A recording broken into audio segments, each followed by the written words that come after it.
Very few industries were immune to the global COVID-19 pandemic.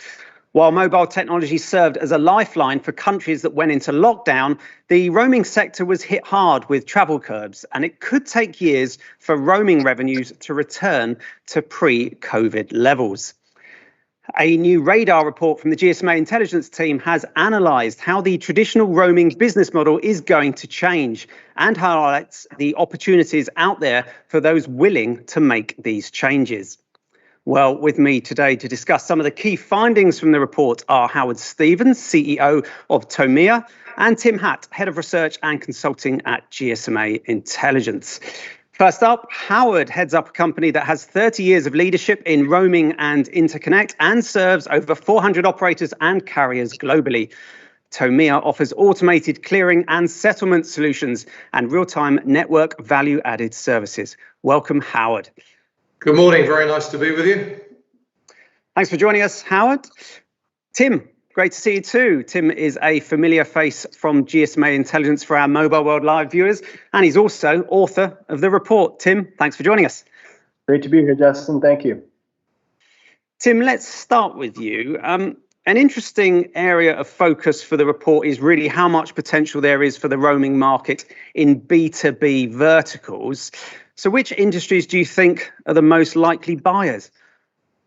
Yeah, it's a good question. I think the context to this is that, as you say, operators felt a sort of material drop in roaming volumes and revenue during the pandemic.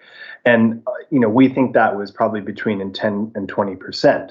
While that will recover, I think we're going to see a broad shift towards B2B and IoT applications that starts to sort of supplement what have been the traditional roamings in consumer and business travel.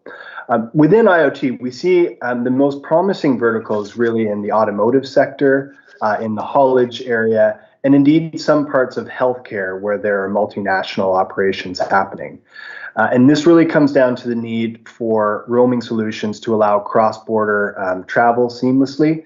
And we're seeing a lot of potential there. So we think there's interesting business models at play, and we'll be watching it closely. Let's bring Howard in. Howard, Tim spoke of the B2B opportunity there. What are some of the other mega trends in the wholesale roaming industry today? Well, I think the three mega trends that we see are firstly the emergence of IoT as a real revenue force, the journey to 5G, and cloudification, the desire for the operators to continue striving for operational and financial efficiency. IoT is actually a bit of an anomaly within the COVID era because IoT devices perhaps took 10% or less of an operator's true roaming amount until humans disappeared, then up to 70-80%. So they're now focusing very heavily on how to discover, rate and build those IoT devices. 5G is being rolled out very aggressively from a retail perspective. We've yet to see it really from a roaming point of view, but it's coming. But its precursor, which is VoLTE, which enables you to do voice calls over 5G, because 2G and 3G networks are being sunsetted around the world, is increasing significantly, and 5G will follow shortly afterwards. And carriers are going to continue to look at the cloud as the complexity of 5G and IoT begins to really come into the market as a much easier and more efficient way of doing business. So plenty of opportunities there, Howard. I'm sure there's big challenges as well, though.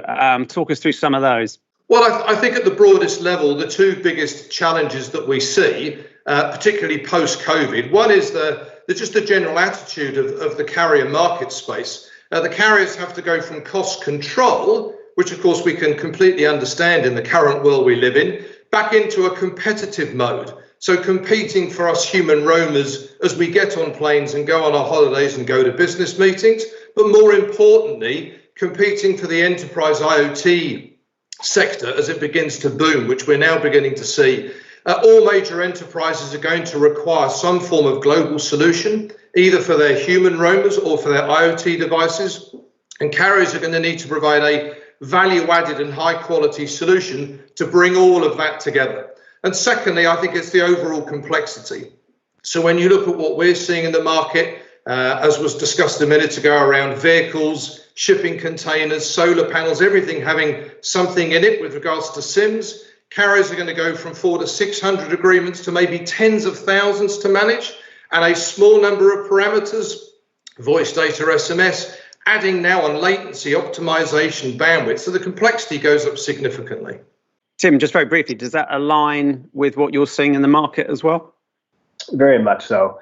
And I think that as Howard mentioned, the significant increase in the number of roaming agreements that carriers are going to need to form when you bring in the IoT verticals that we've been talking about really kind of augurs for a simplification of the onboarding process and the whole end-to-end journey that a roaming provider offers mobile operators. So we're starting to see some pretty cool business models being put out there in hubs and other areas, and we'll expect to follow that closely as well.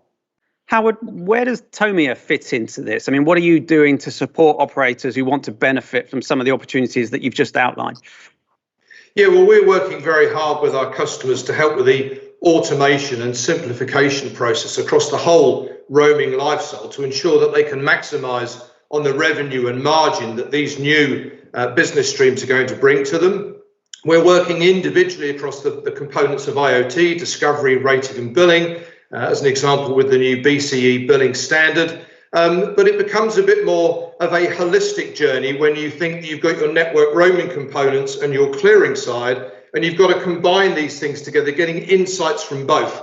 And we're the only company in the market that actually has those two technologies together. So we're working very hard with our customers to bring those in, to give them the value they need to truly maximize on these opportunities.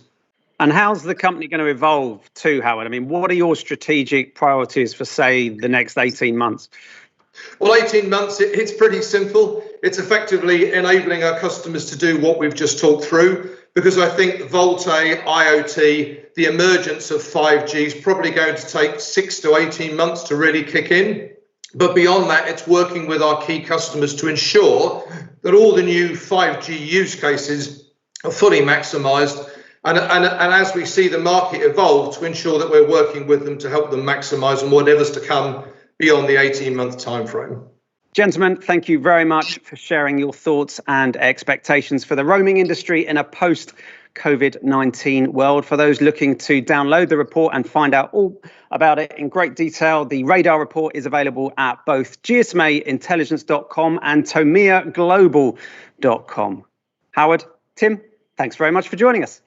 Thank you. Pleasure. Thank you.